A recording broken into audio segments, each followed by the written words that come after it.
E aí, pessoal, eu sou Alexandre Batista, esse é o Costelinha no Sobrecapa, o nosso podcast de toda segunda-feira, que está no Deezer, Spotify, Castbox e iTunes, e também agora em vídeo no YouTube. Então, se você quer conferir o podcast em vídeo, entra lá no Sobrecapa, direto do YouTube, a gente está em vídeo para apresentar esse podcast de hoje.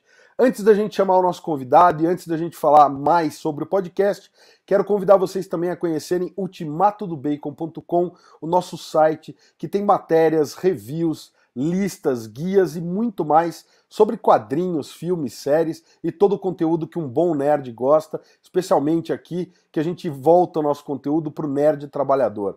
Então vamos lá, galera, sem mais delongas, vamos conversar. Vocês já viram no título do podcast quem é o nosso convidado, mas para apresentar o nosso convidado, vou chamar aqui João Pedro Maia, um dos grandes parceiros do antigo podcast, foi substituído pelo Lucas Souza, então citar o Lucas Souza antes de passar a bola para o JP, mas hoje quem está aqui é o João Pedro Maia, que é o mais universitário dos membros do Ultimato do Bacon, o rei da balbúrdia. Salve, JP, bem-vindo, cara.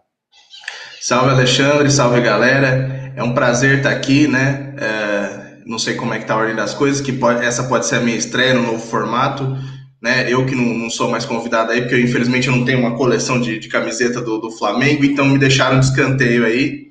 E é um grande prazer estar aqui, né, cara, para conversar hoje com o cara que tá aí desde os primórdios, né? Eu me lembro que quando eu cheguei na internet era tudo mato, o não salvo e um sábado qualquer, né, cara? Que literalmente o cara fala de Deus e tá aí desde a Gênese, né?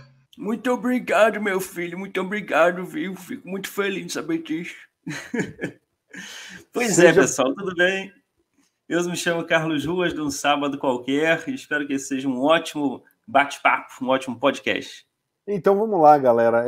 Antes de entrar para as perguntas sérias, eu já vou primeiro, obrigado, Carlos, de ter aceitado nosso convite. Seja bem-vindo ao nosso espaço. E a gente é fã de verdade. Eu deixo isso daqui, em geral, não para a galera que está em casa ver a minha coleção, mas é para o autor saber e falar: olha, eu tenho tudo que você fez e tal. Que a gente quer, na verdade, é puxar o saco do autor, mas falando sério, eu poderia ter me apresentado como Deus, né? Eu já quero puxar a sardinha pro meu nome, que tem uma tirinha do Carlos Ruas, que eu encho o saco da minha esposa e falo assim, ó, não discute com Deus. Porque tem uma tirinha antiga, vou botar na tela depois aí, que tem um adesivo numa Kombi, obrigado a Deus por ter conseguido essa... Lucy e Adão ficam tirando sarro de Deus e Deus fica bravo, assim, do tipo, e aí, Alexandre e tal. Mas eu uso isso, inclusive o meu desktop. E falam, calma, Alexandre. É muito boa aquela tirinha, eu uso isso, eu quero te agradecer, porque... Então, vamos lá. Olha só. Carlos, queria começar te perguntando, porque, obviamente, o teu carro-chefe é Deus, e você está lidando com um personagem que, para muita gente, é dogma, é fé e é o motivo de devoção.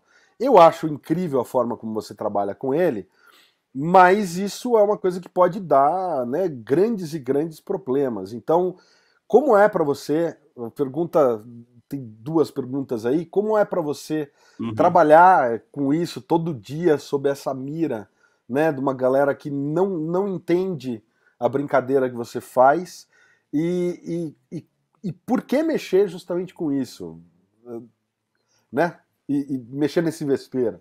Tá.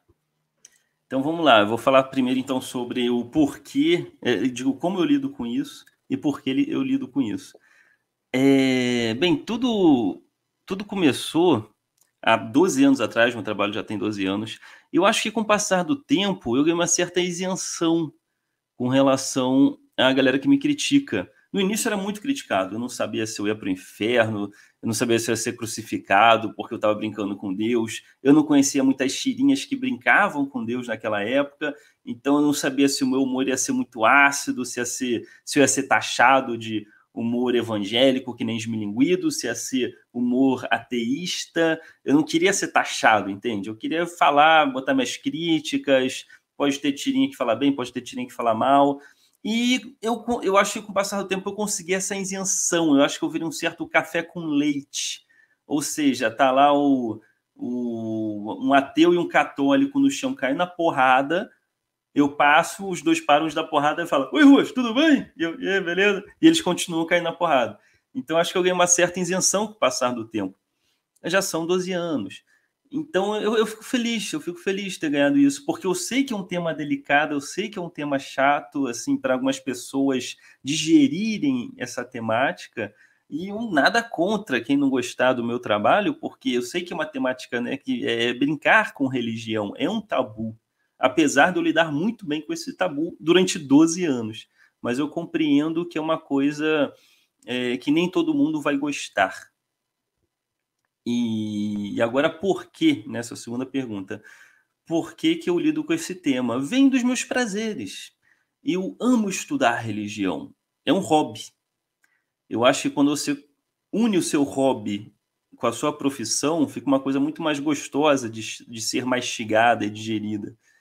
Então, eu tive a grande sorte, digamos assim, de conseguir viver do meu hobby. Eu trabalhava numa agência de design, fiquei anos trabalhando lá, sou designer gráfico de formação, cursei desenho industrial, porém eu sempre tive o hobby de estudar religiões, compreender as religiões, por que o ser humano necessita de deuses para suprir sua angústia e suas dúvidas existenciais. Por que o ser humano precisa tanto das divindades para isso? Já existiam milhares de divindades e cada uma com uma bandeja, com um filé delicioso, um filé mais gostoso que o outro, sejamos bem claros, e eu espero que vocês tenham entendido a metáfora do filé, né? Cada um com uma salvação mais apetitosa do que a da concorrência, né? Você chega à salvação grega, olha, eu ofereço isso, isso, isso. A nórdica fala, eu ofereço isso, isso. Aí a cristã chega, opa, mas eu te ofereço isso, isso, isso, né? Então você imagina ali andando no centro de São Paulo, ali na Santa Efigênia, que você tem um monte de comércio, um monte de coisa louca, e pensa que cada loja é uma religião e cada deus oferecendo uma promoção melhor que o outro. Então, essa necessidade do ser humano necessitar de deuses para suprir suas dúvidas é uma coisa que sempre me encantou, essa necessidade. Então, eu comecei a pesquisar religião pelo ponto de vista histórico, não pelo ponto de vista de crença, não que eu queira ter uma fé, até porque eu não tenho uma fé para mim.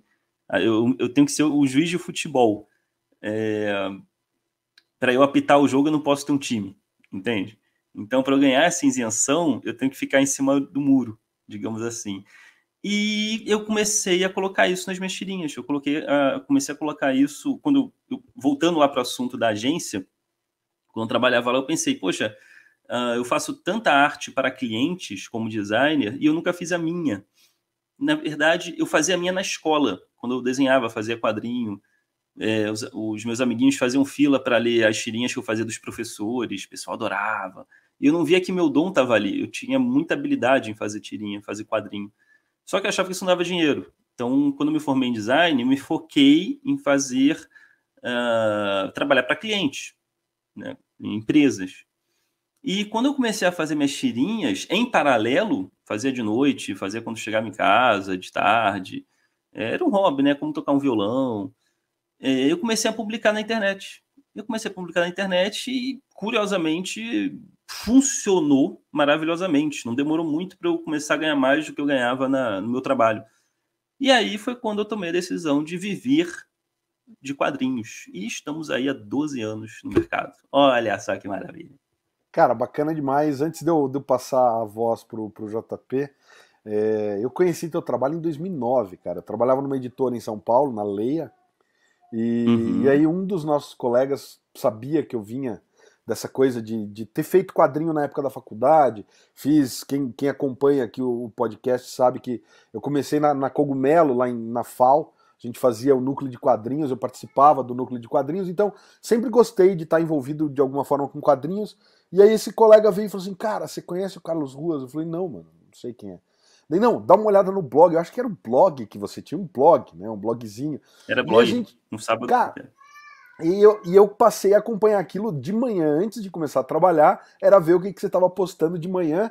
Eu lia a Laerte, que publicava na Folha, era de graça a tirinha, você entrava lá no não sei o que, lá, /Laerte, tinha a tirinha do dia, putz, eu sempre lia as minhas tirinhas, eu recebia por e-mail Calvin Haroldo, Agaro Horrível, Laerte, e daí eu lia Carlos Ruas. Então, assim, a gente Olha curte só. demais, cara. Pergunta que, antes de eu Foi o passar de auge novo... dos blogs. Pois Foi é, o o auge auge dos dos blogs. blogs. Ih, Quando você JP abria era o que? várias abas. Criança nessa época. Você abria Você a abria assim vinha... 10 abas. Não salvo Jacaré Banguela, Que Biluco, etc, etc, etc. E tava lá um sábado qualquer. Foi o E auge dos entrava no blogs. Foi bem Jacaré legal essa época. Banguela para curadoria de links, né? Porque o auge do blog era isso, né? O Jacaré Banguela falava assim, veja isso, isso, isso, isso. Os caras funcionavam basicamente como um Google, né? Com Sim. curadoria, né? Curadoria do Google. JP tinha quantos anos nessa época, JP? 2009. Cara, 2009, pouco antes de eu entrar na faculdade, eu tinha uns 16, 17 anos. Foi o que eu comentei, era o que tinha na internet, né? Era mato, aí tinha. Falou do mato, teve até efeito sonoro aí. Caralho, o cara tá em Jurassic Park, cara. E aí, né, pra combinar com o Alexandre, que é o dinossauro aqui, né? Aí você tinha o Não Salvo, que tá lá desde o começo, o Jacaré Banguela, você tinha na época os Irmãos Piologo, ainda era Mundo Canibal, e você tinha o Sim. Sábado Qualquer, que as tirinhas ali eram um assunto muito interessante, né? Como você citou aí, como estudante, né, das religiões, eu também acho muito interessante isso, né? Aquela coisa de você não se dispor com ninguém. Pode ser que tenha Deus, o papai que tá Ganesha lá, né? Odin, a gente procura ficar ali a par com todo mundo. O Boteco dos Deuses, ele começou em que ponto, assim, que você pensou em falar, não, vou colocar realmente todo mundo, assim, né? No que você se baseou para criar Deus e em que momento você achou que seria interessante fazer esse confronto, assim, de religiões, né, para apontar algumas coisas? Ok, bem, inicialmente eu comecei a brincar com o cristianismo, né? O Brasil, ele é praticamente um país 90% cristão, seja a vertente católica, a vertente protestante ou a vertente espírita também, né? Que é a hegemonia no continente, o Brasil manda no espiritismo, em questões de números, graças ao Chico Xavier, né? Que propagou a palavra do kardecismo aqui no Brasil. Mas, voltando um pouco, eu já estou viajando, mas voltando um pouco, então assim, eu pensei, bem, então vou fazer se eu quero brincar com religiões, eu vou fazer o Deus cristão. Então, baseado lá em Michelangelo, né, o bom velhinho, barbinha, né, bem, o senhor de idade, né. Fiz Adão, fiz Eva, como se fossem esboços em palitinho. O Caim, que era o bebê psicopata, já que ele matou Abel, a segunda geração depois de Deus, terceira geração depois de Deus, já 50% em taxa de homicídio, praticamente, né? Então já não estava dando muito certo para ele, tadinho, essa fazendinha de formigas. Mas vamos ver o que vai dar isso. E depois eu fiz o Lucy também, com um perfil de injustiçado. Eu sempre quis botar uma característica minha nos personagens. Eu não gosto, como designer, eu trabalho com muita criatividade. Então, assim, eu não gosto de fazer a mesma coisa que as pessoas fazem. Eu gosto de fazer diferente. Então, se eu fosse fazer Deus, eu não ia fazer aquele Deus com a voz do Cid Moreira, Adão. Não, quero fazer um Deus que eu acho que seria legal para as tirinhas. Então, eu fiz um Deus meio que um pouco amargurado, não teve paz para lhe dar educação, às vezes ele é um pouco mimado, um pouco inconveniente, é grosso também, até porque você criou o universo, eu ia ser grosso também, com um detalhezinho, coisinha assim, mas Deus, me fala uma coisinha, fala o quê? Me fala o quê? Tô aqui fazendo uma nebulosa, o que você quer? Sabe? Passa meu filho no vestibular, caralho. Você entendeu quando eu falei que eu estava fazendo uma nebulosa? Então, acho que ele não deve ser muito impaciente. O Antigo Testamento está aí para comprovar essa impaciência divina. E eu quis botar essas características. É um Deus humanizado. É como se fosse uma pessoa que tivesse superpoderes, poderes divinos. E o Lucy eu quis colocar como injustiçado, porque o bonzinho só se ferra. Isso é uma coisa que as pessoas se identificam muito. Eu não gosto muito das religiões monoteístas, que elas terceirizam a culpa. Se você faz uma besteira, por exemplo, você não é responsável por essa besteira que você fez. Você pode terceirizar se você quiser. Olha só que maravilha. Não se sinta culpado, não tente enfrentar você mesmo. Isso desgasta. Isso causa uma evolução espiritual, isso causa uma pessoa mais evoluída, mas isso desgasta e você não quer isso na sua vida? Então culpe o capeta. E é exatamente o que o cristianismo faz, né? Ele terceiriza a culpa. Então você culpa o capeta porque, eu fiz isso, eu fiz essa besteira. Você estava possuído pelo capeta, era influência de coisas negativas. Né? Ufa, ou seja, que bom que não era eu que fiz isso, né? Eram causas externas, isso alivia a gente. Eu não gosto disso. Então, eu coloquei o Lúcio como justiçado. Né? Para existir o bem tem que existir o mal, para as pessoas entenderem o que é o bem. E no cristianismo, se existe um Deus que simboliza tudo que é bom, a partir do Novo Testamento, deixando claro, o Antigo Testamento, Deus fazia o bem e o mal. O dilúvio está aí, né? Por exemplo, um exemplo fácil aqui para eu falar que todo mundo entende.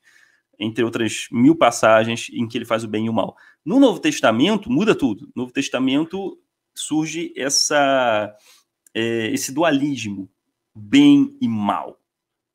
O Deus cristão é o Deus que faz tudo de bom. E ele teve que criar uma entidade maligna para fazer tudo de mal.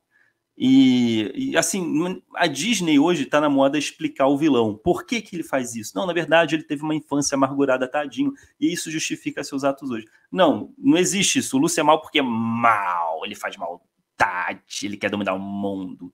Né? Aquela coisa bem desanimada. Bem... alguém tem que levar a culpa. Então coloquei o Lúcio com esse perfil, essa característica. Ele é um cara de boa, ele foi criado para assumir o mundo, para assumir o submundo. Alguém tem que governar o inferno. No caso, foi ele. E as pessoas colocam toda a culpa dos males da humanidade nele. Então ele fica meio incomodado com isso, sabe? Cara, eu só quero tomar uma cerveja e ver minha televisão, entende? Então essa é a característica dos meus personagens. Eu comecei assim. Então, focado no humor cristão. Com o passar do tempo, eu comecei, estudando outras religiões, eu comecei a querer inserir outros deuses também. Porque as religiões, elas possuem histórias riquíssimas em suas mitologias, seja mitologia ou não. É muito rica. E eu pensava, nossa, que desperdício não estar falando sobre outras religiões. E como eu fui me tornando cada vez mais agnóstico, digamos assim, eu quis explorar mais outras religiões. E aí eu pensei, bem, onde eu conseguiria colocar os deuses no meu trabalho? Será que eu coloco eles aparecendo ali do lado de Deus? Ou se eu crio um outro ambiente, um segundo ambiente? E aí eu lembrei da Praça é Nossa. Qual que é a ideia da Praça é Nossa? Por que a Praça é Nossa existe há mais de, 50 anos na televisão? Não sei se é 50, tá, gente? Mas existe pra caramba. Quando a gente nasceu, já tinha a Praça é Nossa. Porque é uma praça, o programa não está dando certo, troca os humoristas.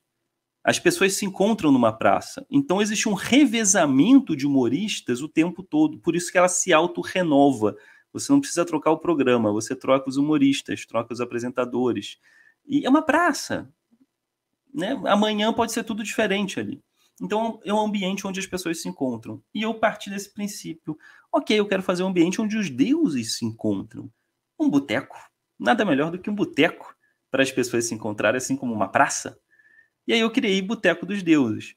Então existe, digamos assim, como é que fala no mundo dos quadrinhos hoje? O arco.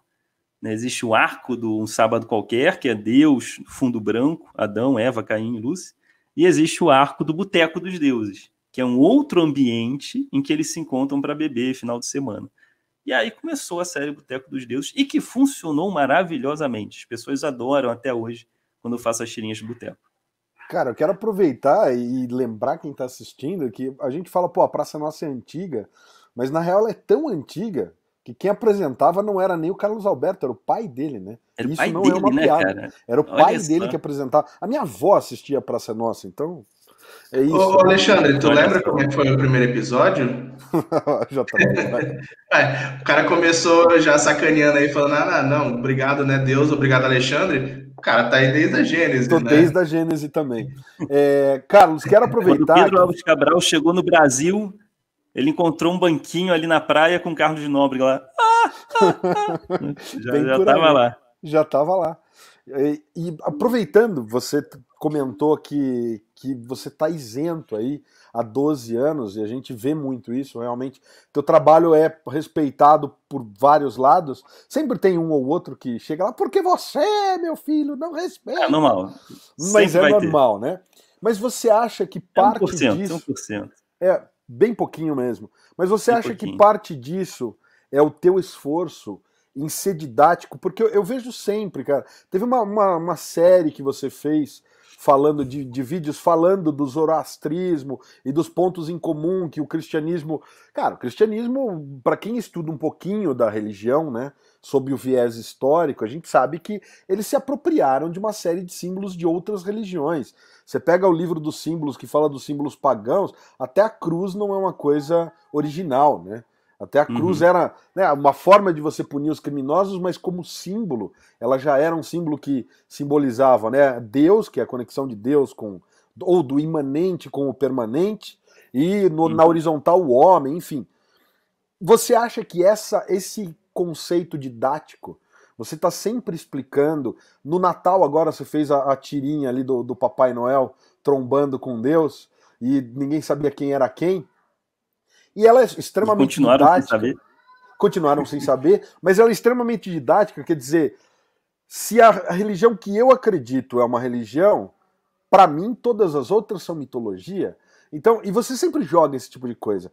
Você acha que Uhum. isso é um dos principais fatores responsáveis por você ser respeitado dessa forma que você é, em termos de ser isento em relação à crítica das religiões? Olha, é uma pergunta interessante essa. Ah, eu acho que é importante a gente ser didático sempre. Eu tive muita dificuldade de aprendizado na escola. Eu só aprendia quando me pegavam pela mão, não numa sala com 40 pessoas. Quando alguém, ó, senta aqui. É assim, assim, assado. Eu tinha vergonha porque eu tinha dúvidas da série anterior, né? Iam apontar para minha cara e iam começar a rir. Se eu, entende? Se eu não sabia o ABC, como é que eu aprendi o DEF? E a gente já estava, digamos assim, no DEF, né, na série seguinte. Eu tinha vergonha de tirar dúvidas de coisas que eu deixei de aprender na série anterior. Então eu tento passar isso adiante, eu tento pegar a pessoa pela mão, eu tento. É claro que é legal você provocar para trazer reflexão, mas se eu preciso explicar uma coisa, eu tento ser o mais didático possível. Tem gente que usa a estratégia de se falar de uma forma complexa, elitizada, que só 10% das pessoas vão entender, e você se vira para aprender, como se fosse uma forma de você se forçar a querer aprender. Mas só menos de 10% das pessoas vão se sentir desafiadas e querer aprender a fazer isso. Os outros 90% vão falar, não consigo, eu não sei, eu não tenho inteligência para isso. Vou jogar videogame. Né? Então, eu prefiro pegar a pessoa pela mão, senta aqui do meu lado, que eu vou te ensinar.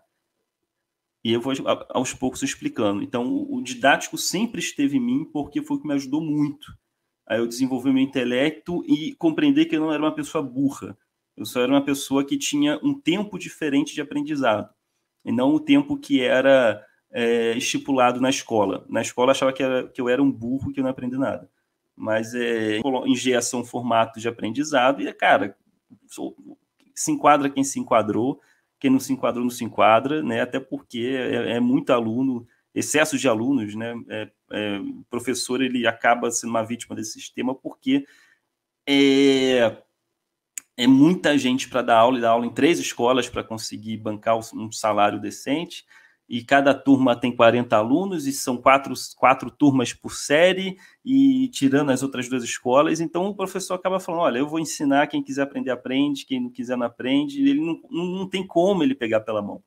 O melhor dos mundos seria se fosse uma turma com 10 alunos, em que o professor te pegasse pela mão, te explicasse, conhecesse cada um, a forma de cada um aprender, o tempo de cada um aprender, o interesse que cada um está tendo naquele momento. O melhor dos mundos seria esse. Não existe, né? Já existiu, talvez, em alguns lugares no mundo, seja lá onde for, mas no momento não é esse. Então eu tive muita dificuldade de aprendizado, por isso que o didático para mim é muito importante, eu coloco muito isso nas minhas tirinhas. Agora, eu dei uma introdução para responder agora a pergunta. Né? Eu gosto de ser isento e tentar causar incômodos cerebrais, digamos assim, reflexões, provocações, para a pessoa sair um pouco do salto. O que eu quero dizer com isso? Quando a gente, assim como o remédio, a religião tem que ser apreciada com moderação. Eu não tenho nada contra a religião. Na verdade, eu tenho muito fascínio pela religião e pela mitologia. Porém, em doses muito altas, pode gerar radicalismo. Então, E o radicalismo é uma coisa que destrói até a imagem daquilo que está sendo pregado. O radicalismo ele pode estar na religião, ele pode estar no futebol, ele pode estar na política. O radicalismo é algo a ser combatido, é algo que mata. Então, se eu quero trazer esclarecimento e fazer com que a pessoa se desradicalize, por exemplo, falando, cara, talvez o seu Deus não seja o único, o verdadeiro, e o resto é capeta, tem que ser desconvertido, tem que morrer, seja lá até qual o seu grau de radicalismo. Existem vários deuses. E vários desses deuses pregam a paz também, pregam bem, pregam amor. Você é mais um desses caras. Não que eu estou te desmerecendo, mas só estou falando para você poder pegar, apertar a mão do seu amiguinho e não satanizar seu amiguinho, né? Tem que apertar a mão do amiguinho, tem que abraçar amiguinho, ai, ai, ai. E eu tento mostrar isso através das minhas tiras, colocando os deuses no boteco, falando um pouco sobre cada um. Para às vezes, aquele jovem que nunca viu uma outra religião, que cresceu no Brasil, e o cristianismo é a coisa mais óbvia de ser a verdade, né? Joga ele lá na Índia, ele vai sofrer um parafuso, né? Vai ter o nosso Deus cristão no Mortal Kombat indiano. A gente tem o Shiva aqui no nosso, né? Tem o Deus deles, que é a mitologia para a gente, na nossa concepção. Então, eu tento dar um choque de realidade com as minhas tirinhas, no sentido de que, olha, existem outros. E não é para satanizar os outros, entende? E como eu faço isso sem ser taxado, sem ser colocado em uma bolha? Eu preciso estar nas bolhas, eu preciso estar na bolha até e na bolha cristã. Porque eu não posso ficar falando isso só para público ateu, por exemplo, que não vai adiantar nada. Eu preciso entrar nas bolhas, eu preciso entrar na bolha do cara que é radical cristão. E como você faz isso? Você faz um Deus fofinho, um Deus bonitinho, eu, meu amiguinho, eu sou amiguinho de você, meu Barney, inofensivo, inofensivo. E aí, devagarinho, você vai colocando os questionamentos, você vai colocando, mas isso aqui, olha, eu trouxe Zeus aqui para conversar, olha só, né? Eu trouxe Buda aqui para conversar, e não é amiguinho ruim, não faz maldade. Então, o Deus fofinho que eu desenho é meio que uma estratégia para conseguir entrar nas bolhas. As tirinhas que eu faço pacíficas é para poder estimular essas tirinhas nessas bolhas. E aí, depois de um tempo, eu começo a tosar a ovelha. Em pequenas doses, né? Eu faço assim, zzz, e paro. Aí depois eu chego e faço zzz, e paro um pouquinho e olho para o lado. Oi? Não, eu não fiz nada. E aí você vai, aos poucos, desconvertendo aquela pessoa que achava que era o cara que ia para o céu, que era o escolhido da Matrix, era o Neo, e ele vê que não, na verdade não. E isso não é ruim, porque isso você evita que a pessoa se torne um radical.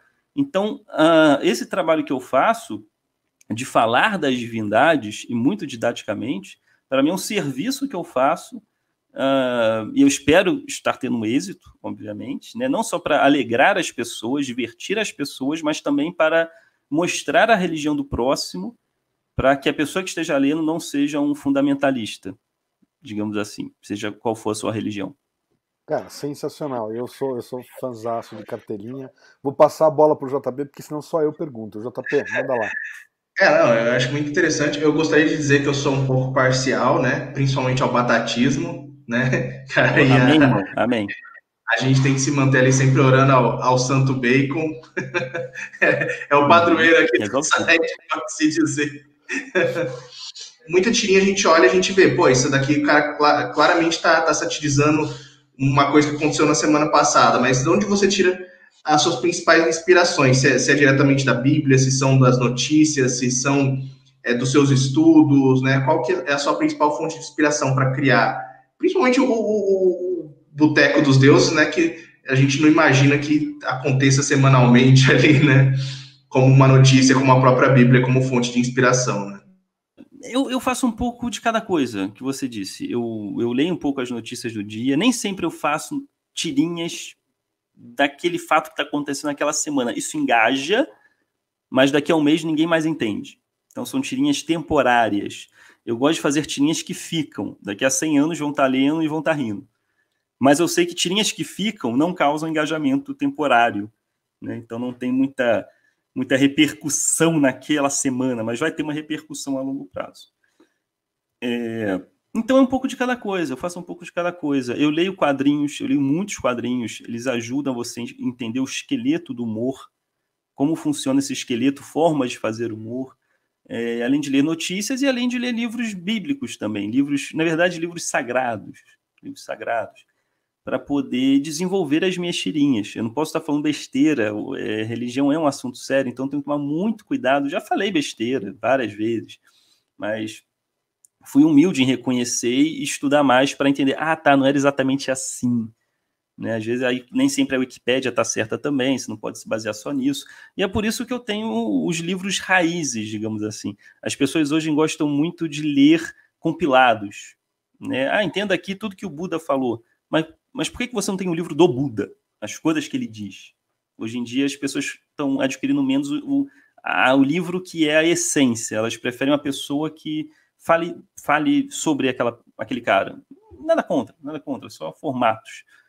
Mas, por exemplo, eu tenho aqui na minha estante, aqui atrás, que vocês estão vendo, eu tenho a Bíblia Sagrada, ok, clássico. Quem não tem aqui no Brasil, muitas pessoas têm.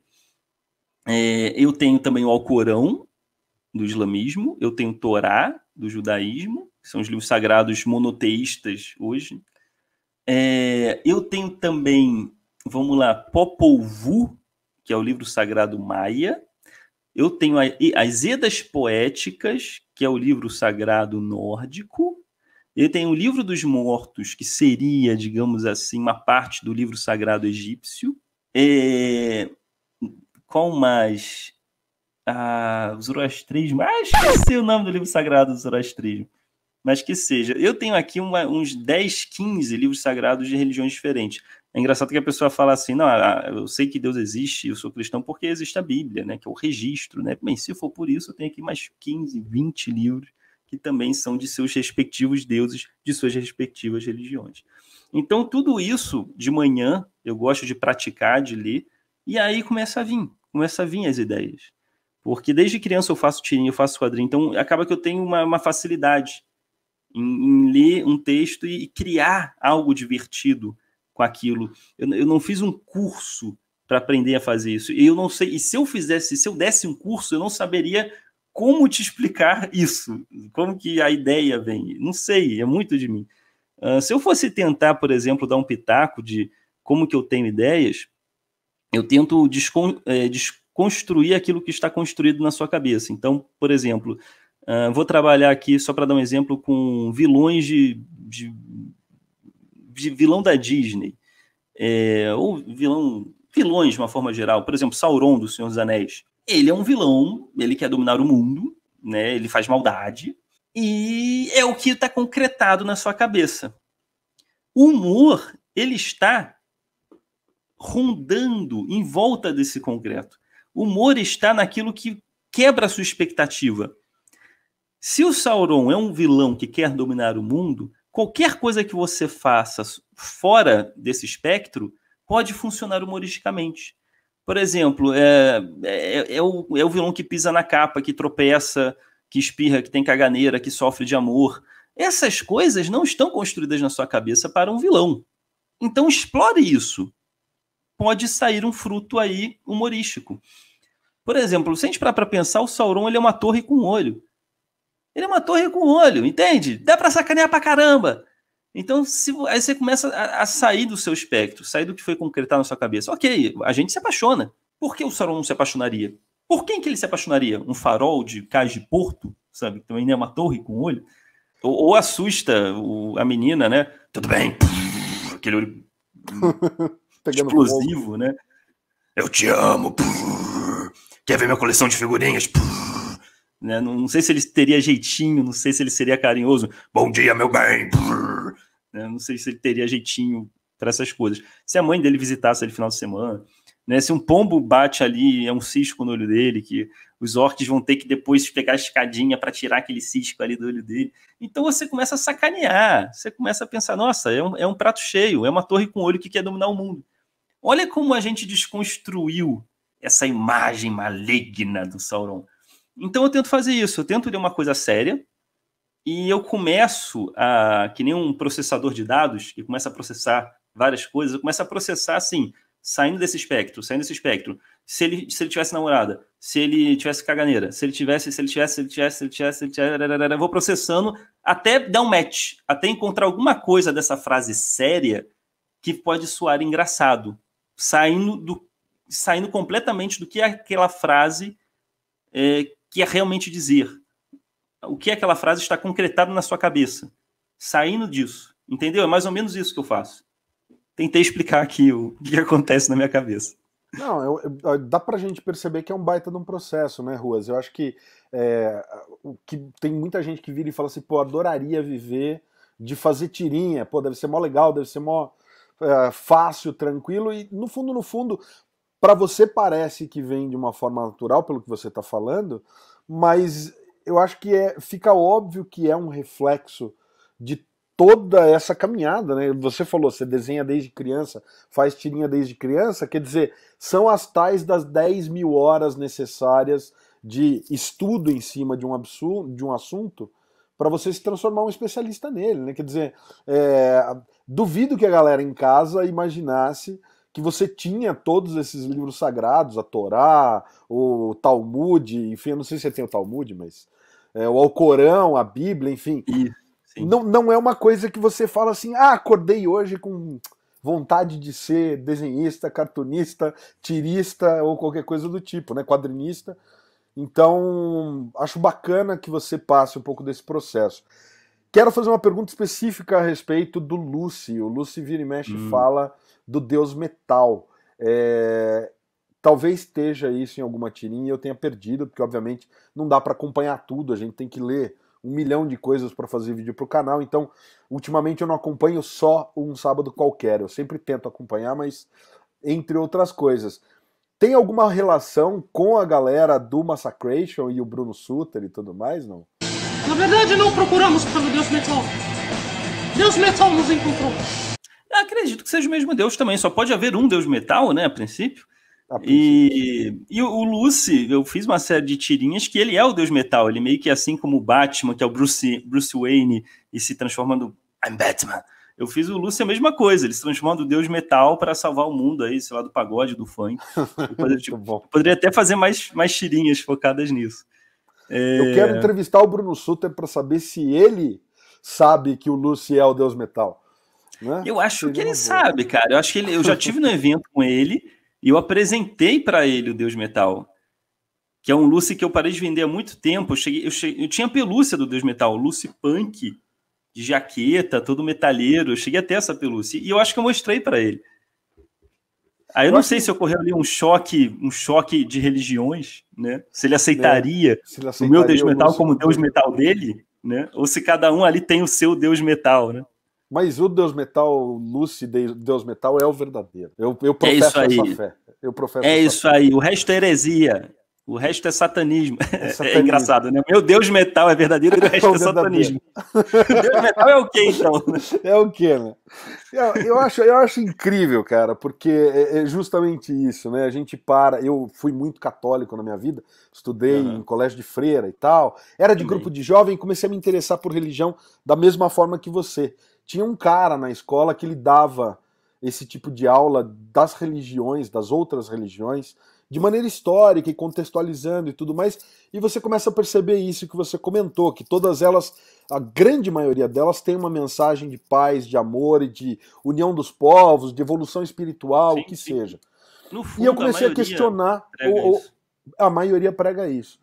E eu comecei a questionar o cristianismo, mas eu não me incomodava tanto em procurar um outro caminho, que hoje eu me considero ateu, mas eu não me incomodava em procurar um outro caminho, porque esse cara, que era um professor de religião lá na escola, embora fosse uma escola de freira católica, ele dava aquela coisa da Bíblia ser realmente uma linguagem poética, um livro mais poético e tal. E o que me quebrou isso daí foi lá, com, sei lá, 16, 17 anos, quando eu descobri que o dogma católico, de fato, é de que Adão e Eva é uma história real, né? Então, literal, exato. Porque esse cara dizia, não, o darwinismo é a raiz científica de como surgiu a humanidade no planeta. E a gente tem uma versão poética, que seria a versão da Bíblia, que é para justamente a gente exercitar o caminho espiritual. E aí eu te pergunto, Ruas, Quando eu descobri que isso era um dogma católico, que é aquela coisa, né? O católico tem muito de eu acredito nas coisas da Bíblia que eu gosto. Essa coisa de Adão e Eva eu acho que não foi muito bem assim, mas não tem mais, né? É a regra da religião. Se você quer ser dessa religião, você tem que acreditar que Adão e Eva vieram de Deus, então todos nós nascemos do barro e do sopro divino. E aí Caim matou o seu irmão. E somos todos filhos de Caim, né? Descendentes de Caim. Quem era a esposa de Caim? Se tinha Adão, Eva e Caim? Você pode me explicar isso? Cara, acho que nem eu consigo explicar isso, cara. Realmente, quem era a esposa de Caim? Sei lá, foi Zeus que fez? Foi... É tenso, né? É tenso. Você pensar, Caim já matou o irmão. Será que... né? Vamos de onde vieram essas pessoas, né? De outro Deus que estava ali brincando de barro, vizinho, né? De onde vieram essas pessoas que já estavam lá, digamos assim? Pois é. É uma coisa que, por exemplo, eu não sei quem já assistiu, não vou fazer a crítica do filme aqui, mas Noé, o filme com uma galera muito famosa, começa justamente assim, não só Caim matou Abel, como ele também foi exilado, né, de onde já não estava mais no Éden, mas estava Adão e Eva ali, aí exilaram Caim, e aí fala, ele foi para um canto do mundo lá, e lá ele começou o povo dele. Fissão binária? Fissão binária. Fez mitose, né? Como ele começou o povo dele? Sozinho, né? Engravidou? Não sei. Brotamento. Bom, mas essa coisa que você falou, Alexandre, do literal e o poético, eu acho a linhagem poética muito mais saudável de se acreditar. Porque a linguagem poética, você consegue acompanhar a ciência sem enfrentá-la, e mesmo sendo uma pessoa cristã. Quando você coloca a sua ideologia acima da ciência, isso é muito perigoso. Isso é muito perigoso. Não que eu estou falando que a ciência é a voz da verdade, é que está certa, porque aí gera um conflito, a pessoa fica com raiva e não quer ser a favor da ciência. Mas é porque a gente criou o método científico, que é uma filtragem, digamos assim, não estou dizendo que é aquilo que está mais certo, mas ele consegue descartar aquilo que está mais errado. Então, o método científico é um farol que ilumina o caminho do progresso, da tecnologia e das descobertas científicas. O homem só chegou na Lua em menos de 50 anos depois de Santos Dumont por causa do método científico. Você vai eliminando através de testagem, o que não está dando certo e vai selecionando aquilo que está dando certo. Simples assim. Esse método científico demorou anos, assim, centenas de anos, até ele realmente criar forma, começando lá com Galileu até hoje. E se a gente for voltar um pouco mais atrás, até na Grécia a gente encontrava um pouco desse método, quando eles começaram a botar a razão na frente do místico. E então, assim, nós deveríamos ser guiados pelo método científico. Nós deveríamos ser guiados pelos avanços e progressos científicos. Se a gente bota a nossa ideologia na frente disso, geralmente traz fundamentalismo, traz estagnação e pode trazer terror. Então... E o problema nada contra a pessoa ter uma fé, mas às vezes essa fé entra em conflito com progressos científicos. E isso complica, porque ele vai botar a fé dele na frente. Então, assim, eu aceito a ciência até aqui. Daqui para cá esbarra na minha fé. Então, eu já não aceito. E a fé não é questão de você acreditar ou não. Não é os mesmos ingredientes da religião. A questão não é você acredita na seleção natural. Eu não acredito. Não é questão de acreditar. Não existe isso, você acredita ou não. A ciência trabalha de uma forma diferente. Então, eu esqueci qual seria a minha conclusão, mas até então estava legal o meu texto. Tava bacana, a gente tava acompanhando aqui. É só isso, né? É a forma poética. Eu prefiro a forma poética do que a forma literal, porque a forma literal acaba confrontando a ciência. É isso. Né, já estamos alongando bastante o papo aí, né, você começou com um sábado qualquer, mas hoje em dia você já tem outras vertentes, né? Você tem o cão e o gato, né? E você verdade. Vou mostrar aqui, cães e gatos, vamos falar rapidinho, né? Porque a gente já tá com... O meu tá autografado, galera. Completa aí, cara. O meu veio com o card, ó. Eu peguei na CCXP. Aliás, antes do JP fazer a pergunta dele, dá os parabéns ao Carlos Ruas, para quem não sabe, na CCXP 2020, esse herói do entretenimento, fez 3 lives, cada uma delas com 6 horas direto. Então, meus parabéns, tem a musiquinha. Então, vamos lá. Tem que Parabéns existir. mesmo, cara. A gente, ó, de verdade, foi uma coisa que eu fiquei aqui impressionadíssimo. Meus parabéns. E tem o Mundo Obrigado. Avesso também, né, JP? Continue a tua pergunta aí, que eu não quero te exatamente interromper. nesse ponto que eu ia chegar, né? Tem aqui a minha vasta coleção, como eu sempre costumo dizer, né? Ó, tá completa aqui. Quem não tá vendo é descrente. É falta fé.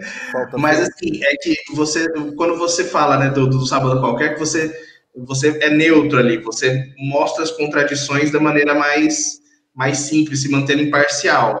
Mas aí você chega, por exemplo, no Mundo Avesso, que parece que você já meteu um pouco o pé ali, já está meio, como você estava falando, dessa questão de como você confronta essa questão da ideologia com o método científico, e você tem justamente no Mundo Avesso tirinhas que escancaram, né, essa contradição que você tem no mundo, né? Então, a sua percepção da diferença da metodologia que você usa, ou se no final das contas é a mesma, para o sábado qualquer e para o Mundo Avesso, né? Se você avalia realmente como se o Mundo Avesso fosse um lugar para você mostrar realmente um posicionamento e que você está realmente descartando certos pontos de vista ali, né? Não sei se você enxerga diferente isso.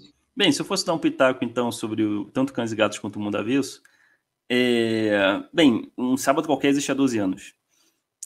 E eu comecei a ter ideias um pouco diferentes, que seria uma filosofia desenhada, uma filosofia ilustrativa.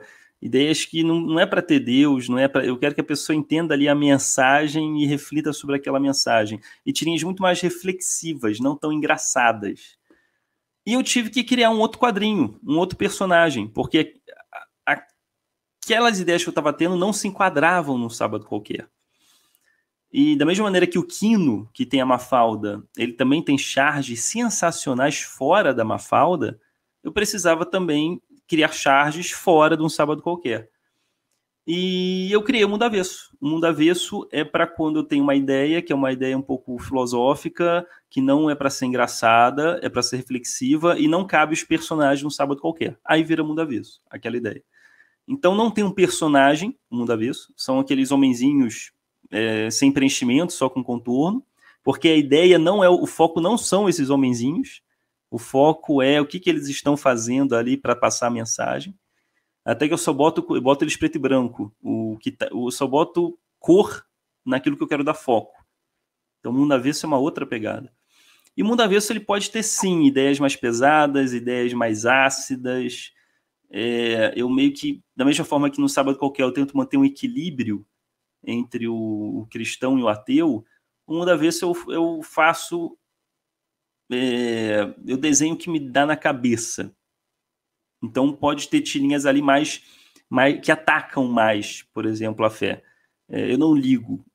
Até que o Mundo Avesso eu não faço tanto com objetivo comercial. É um carinho que eu tenho pelo Mundo Avesso. Eu sei que não vai ser o meu auge nos quadrinhos, que ele não tem um apego de engajamento comercial, mas eu gosto de fazer. Então, é o meu Horácio.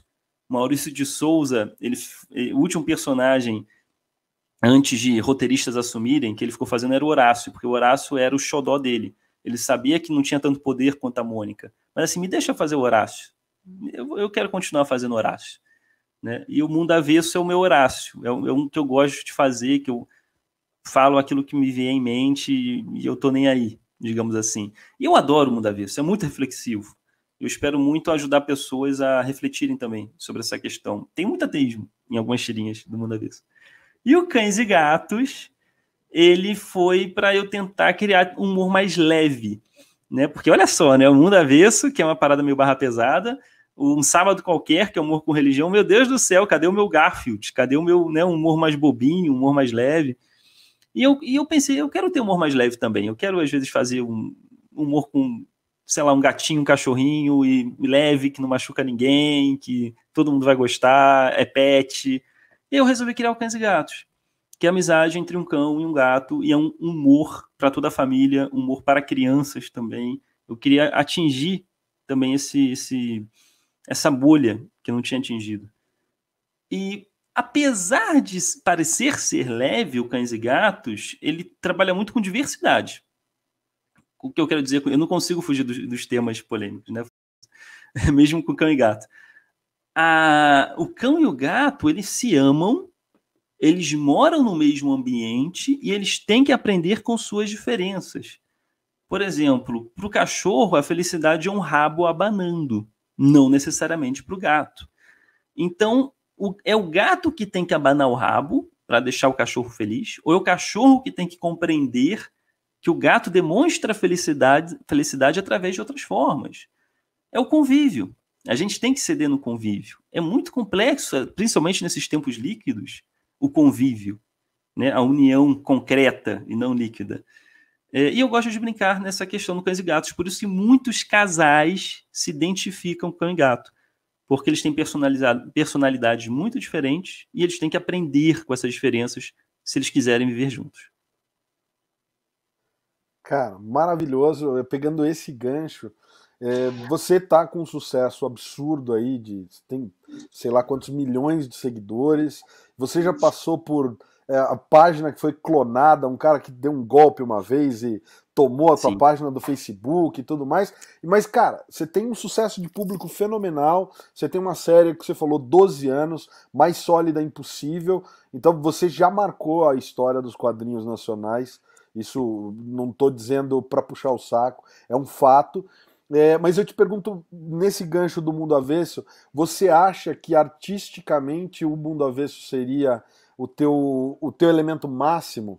Justamente por brincar. Como, por exemplo, eu pego um exemplo da Laerte, que a Laerte sempre teve Piratas do Tietê, Overman, tinha as suas tiras de personagens, e aí num dado momento ali, a gente que acompanha o trabalho sabe que houve um choque pessoal ali, e ela começou a fazer umas tiras que eram bem, o que você falou, filosóficas e tudo mais, e muitos dos críticos apontavam, falavam, cara, é o melhor trabalho da Laerte já feito, e hoje em dia ela tá nesse equilíbrio, ela posta de tudo um pouco e tem uma série de coisas bacanas, mas obviamente que aquelas tiras daquela fase ainda hoje são tidas como o ápice da discussão intelectual, digamos assim. Sim. Eu acho Um Sábado Qualquer, é o que eu falei, não tenho toda a coleção. Eu tinha, inclusive, aquele primeiro Sábado Qualquer. Você tem toda a coleção. Eu tinha o primeiro, aquele branquinho, que era, eu acho que foi bem independente, mas eu dei de presente para um amigo meu que não tinha. Eu falei, cara, eu vou te nesses livros que estão aí que eu tô vendo, tem um laranja.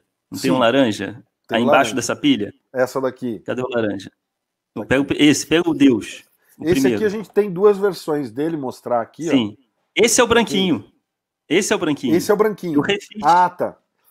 Eu refiz ele, repaginei ele, porque tinha editora antes. Aí depois eu quis fazer independente.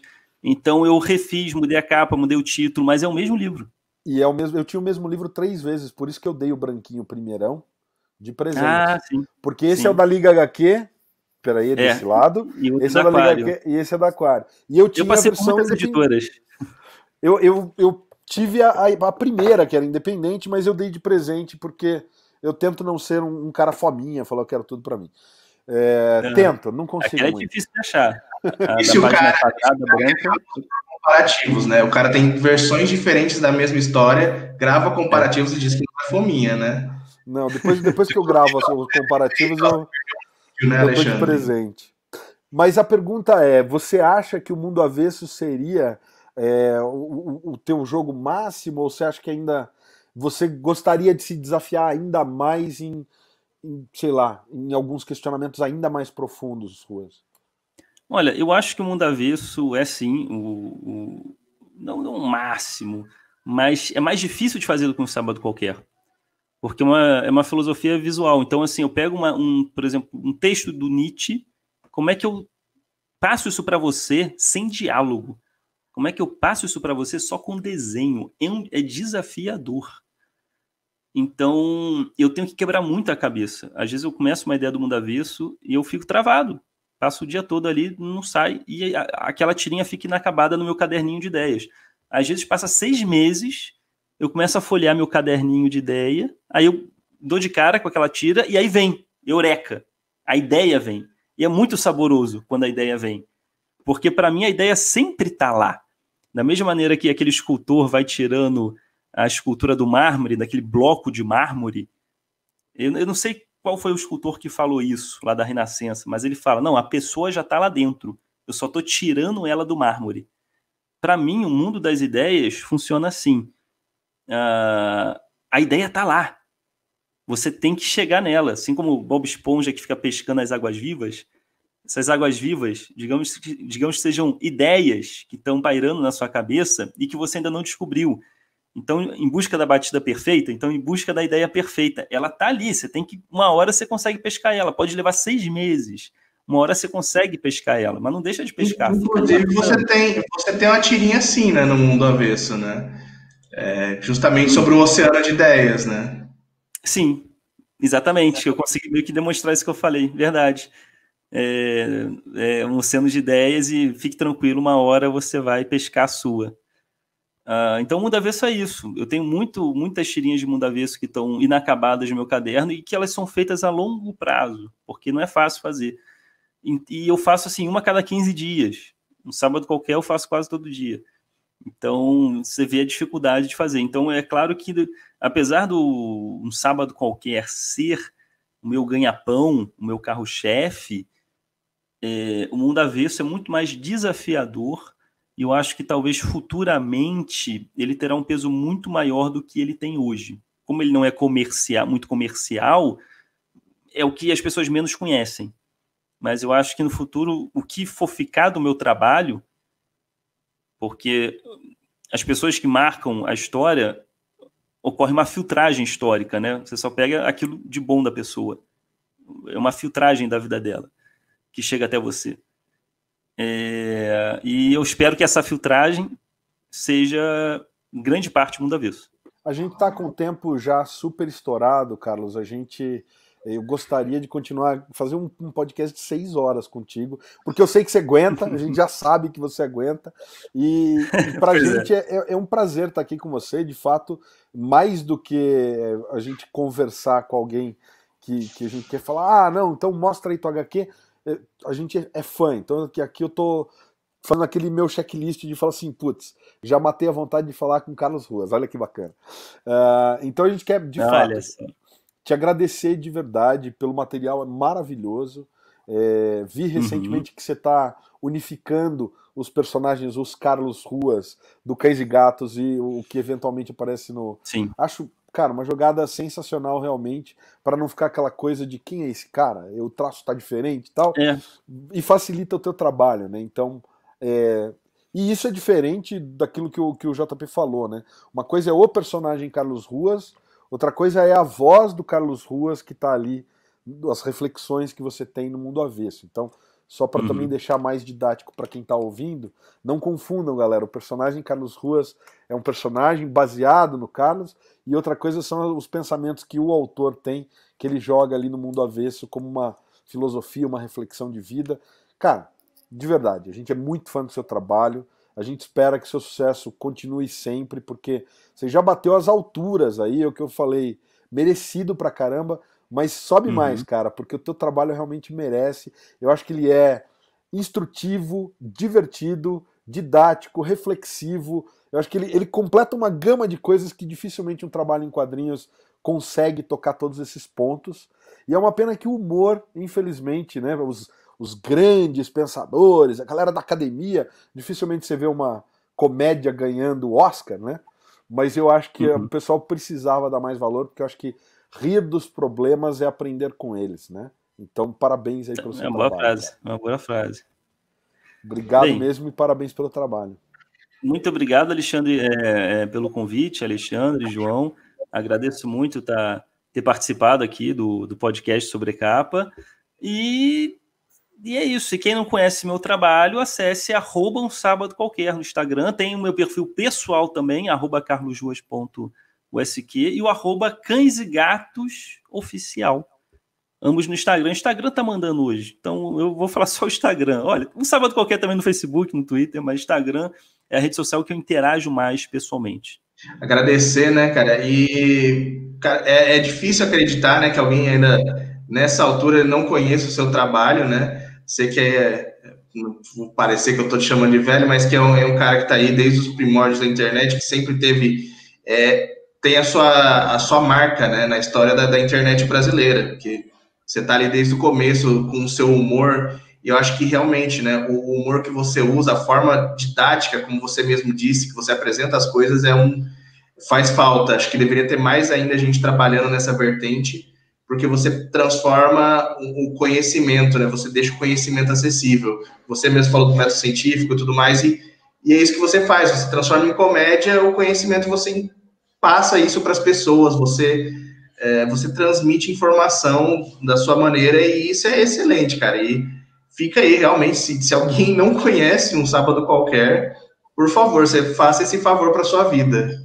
Então, galera, para a gente terminar o papo de hoje, teria mais um monte de pergunta. Eu vou deixa eu voltar a visualização aqui, galera, porque eu quero convidar, Carlos, você a voltar outras vezes aqui. Eu sei que a gente ainda não é um canal com não sei quantos milhões de seguidores, mas de verdade, deixar aberto aqui o espaço para você voltar quando tiver, sei lá, alguma coisa legal para falar, algum lançamento novo dos livros impressos e tal. A gente quer deixar aberto aqui o convite para você voltar. Eu não vou fazer uma última pergunta, eu vou convidar a galera de casa a pesquisar, principalmente no vídeo da sua live da CCXP, são 6 horas de vídeo, mas procure lá, Maguinho Boladão e eu Cautero. Nossa, ou não posso você acompanhou tudo, hein? Pô, não podia deixar, cara, não podia deixar. Que venham mais 12 anos aí de tirinhas. Com certeza, e mais ainda, cara, muito mais. Eu quero estar daqui, sei lá, mais velhinho. Oi, Ruas, tudo bom? E aí, você lembra? Tudo bom? E tá conversando contigo. A gente espera... evangélico! Então é isso aí, pessoal. Se você esteve com a gente até agora, a gente agradece a sua audiência. A gente convida mais uma vez a você conhecer também ultimatodobacon.com, o nosso site. Agora a gente também é editora, galera. Então confere os lançamentos da Ultimato do Bacon Editora. Lá no site você vai ter mais informações. Confere também os outros vídeos do canal. Clica no logo do Sobrecapa para se inscrever se não for inscrito. E o Costelinha volta na próxima semana, galera. Valeu!